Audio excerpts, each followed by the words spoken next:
नमस्कार मित्रांनो, नवीन माहितीपर व्हिडिओमध्ये तुमचे सहर्ष स्वागत आहे।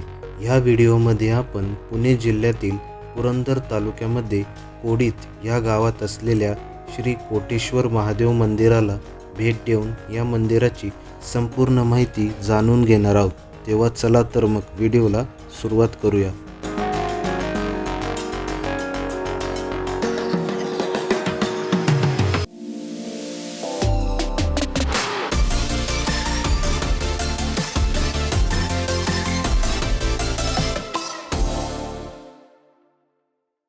तर पुणे शहरापासून साधारणतः 30 किलोमीटर अंतरावर पुरंदर तालुक्यात सासवडपासून 6 किलोमीटरवरती कऱ्हा नदीच्या तीरावर असलेल्या कोडीत गावामध्ये हे श्री कोटेश्वर महादेव मंदिर आहे। पुण्याहून बोबदेव घाट व दिवे घाट या दोन्ही मार्गांनी ह्या मंदिरापर्यंत येता येते। बोबदेव घाट मार्गे आले की चांबळी या गावातून कोडीत गावात येण्यासाठी छोटासा रस्ता आहे। या रस्त्याने कोडीत गावात आल्यानंतर हे मंदिर आपल्या नजरेस पडते।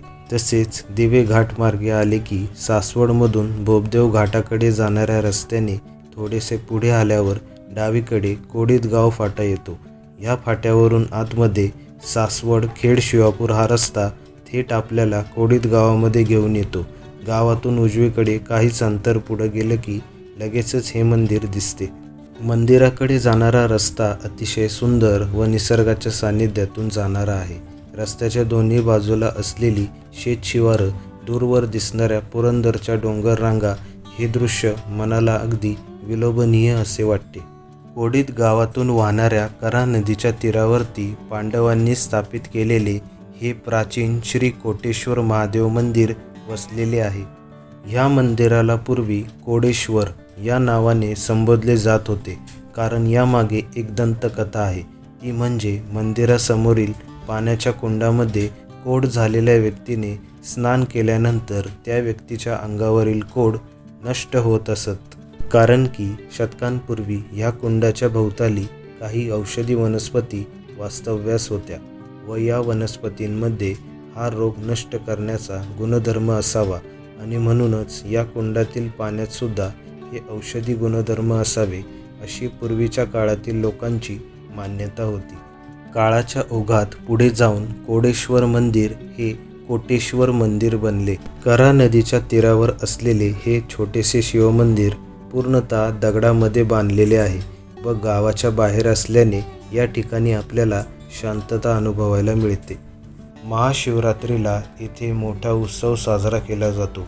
तसेच श्रावणी सोमवारच्या दिवशी देखील इथे अनेक भाविक दर्शनासाठी येत असतात।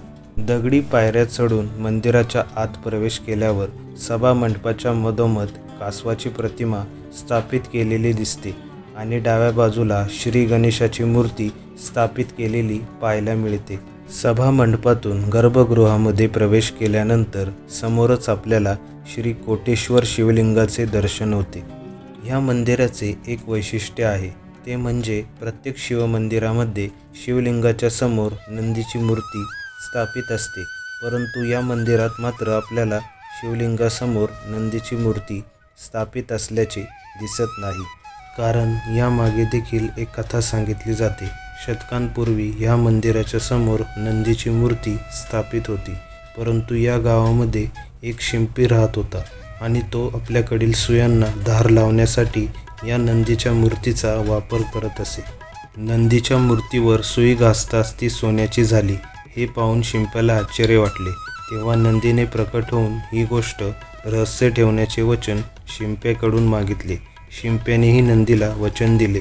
काही दिवसांनंतर शिंप्याने ही गोष्ट गावात सगळ्यांना सांगितली आणि गावकरी सुद्धा हा चमत्कार पाहण्यासाठी ह्या ठिकाणी येऊ लागले।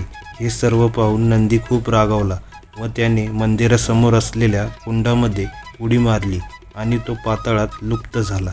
यानंतर येथील लोकांनी येथे नवीन नंदीची मूर्ती स्थापित करण्याचा प्रयत्न केला, परंतु तो प्रयत्न व्यर्थ ठरला। त्यामुळे फक्त पुरंदर तालुक्यातीलच नव्हे तर संपूर्ण जगातील हे एकमेव असे नंदीची मूर्ती नसलेले कोटेश्वर महादेव मंदिर अतिशय खास आहे। म्हणूनच नंदीची मूर्ती नसलेल्या या श्री कोटेश्वर महादेव मंदिराला तुम्हीही एकदा आवर्जून नक्की भेट द्या. तर मित्रांनो, श्री कोटेश्वर महादेव मंदिराची सांगितलेली ही संपूर्ण माहिती तुम्हाला कशी वाटली ते कमेंट करून सांगा. आणि व्हिडिओ आवडला असेल तर अवश्य लाईक करा. तसेच जास्तीत जास्त शेअर करा व चॅनलला सबस्क्राईब करून बाजूच्या बेल आयकॉनवरती क्लिक करा. म्हणजे तुम्हाला असेच नवनवीन माहितीपर व्हिडिओज भेटत राहतील. तेव्हा चला तर मग पुन्हा भेटूयात अशाच एखाद्या नवीन माहितीपर व्हिडिओमध्ये. धन्यवाद.